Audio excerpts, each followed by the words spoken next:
வணக்கம். அம்மாச்சி வைத்தியம். இன்று அம்மாச்சி வைத்தியத்தில் கத்திரிக்காய் சப்ஜி செய்வது எப்படி? அதற்கு முன் லைக் பண்ணுங்கள், ஷேர் பண்ணுங்கள், சப்ஸ்கிரைப் பண்ணுங்கள். இதை நான் தினமும் சொல்லிக்கிட்டே தான் இருக்கிறேன். ஆனால் தினமும் நான் ஒரு வீடியோ போடுறேன். ஆனால் இந்த இதுவுமே நீங்கள் லைக் பண்ணி ஷேர் பண்ணுறேன்னு தெரியல. ஏன்னா ஓரளவுக்கு உங்களுக்கு பழமையை கொண்டாடணும்னு நாங்கள் ஆசைப்படுறோம். அதனால் நீங்கள் இதை சாப்பிட்டு பார்த்தீங்கன்னா அதோட ரிசல்ட் உங்களுக்கு என்னன்னு தெரியும்.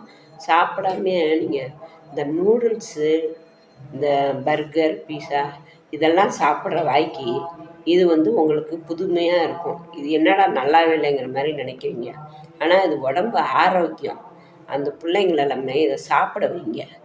பிள்ளைங்க சின்ன வளர்கிற பிள்ளைங்களாம் நல்ல சாப்பாடு சாப்பிடணும்னு நாங்கள் ஆசைப்படுறோம். வாங்க வீடியோக்குள்ள போகலாம். முதல்ல நல்லா கடைகளில் நல்லா பெரிய கத்திரிக்காய் விற்கிது. நல்லா ஒரு கத்திரிக்காய் ஒன்று அரை கிலோ 1/4 கிலோ அளவுக்கு இருக்குது. அது ஒரு 2 நல்லா ஒரு அரை கிலோ அளவுக்கு நல்லா பெரிய கத்திரிக்காய் அந்த மாதிரி வாங்கி அதை அப்படியே அடுப்பில் போட்டு சுடணும்.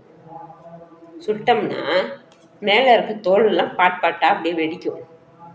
அதை அழகாக எடுத்து அதை தோலை எடுத்துட்டு நீங்கள் அப்படியே பிசைஞ்சு கொஞ்சம் புளி ஊற்றி, தக்காளி ஒரு 4 பழம் போட்டு, வெங்காயம் ஒரு கைப்பிடி அளவு அதை போட்டு, பூண்டு ஒரு 4 பல் போட்டு நல்லா எல்லாத்தையும் கட் பண்ணி வச்சுக்கோங்க.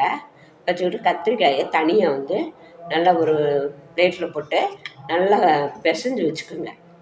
அதோட கொஞ்சம் ஒரு கொட்டை புளி அதையும் ஊற்றிக்கிங்க. ஊற்றிட்டு மிளகாய் கிள்ளி போட்டாலும் சரி, இல்லை தூள் உங்களுக்கு பிடிக்குதுனாலும் தூள் போட்டாலும் சரி.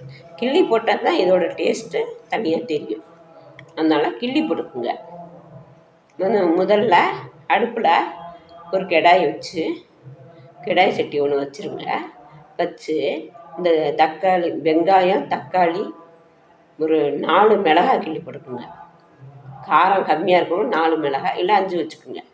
போட்டு நல்லா கிள்ளி போட்டு கடுகு போட்டு தாளிச்சு விட்டு வெங்காயத்தை கொட்டி தக்காளி, பூண்டு எல்லாத்தையும் போட்டு நல்லா வணக்கிடுங்க. வணக்கினோன்னா பிறகு இந்த கத்திரிக்காய் பிசைஞ்சு வச்சிங்க இல்லையா, அதை தூக்கி அதை அந்த புளி கரைசலையும் அதுலேயே கத்திரிக்காயோட பிசைஞ்சு புளிஞ்சிருங்க. புளியை கரைச்சிருங்க. ரெண்டையும் போட்டு எடுத்து அழகாக நீங்கள் என்ன பண்ணணும், அந்த வணக்கின இதில் கொண்டு அதை கொட்டிடுங்க. கடாய் சட்டியில் கொட்டிடுங்க. கொட்டினோம்னா தேவைக்கேற்ப உப்பு போட்டுக்குங்க. போட்டு நல்லா கிண்டுனீங்கன்னா மிளகாய் தூள் கொஞ்சம் உங்களுக்கு காரம் வேணும்னா கொஞ்சம் மிளகாத்தூளும் போட்டுக்குங்க. போட்டு சாப்பிட்டிங்கன்னா சூப்பர் இருக்கும்.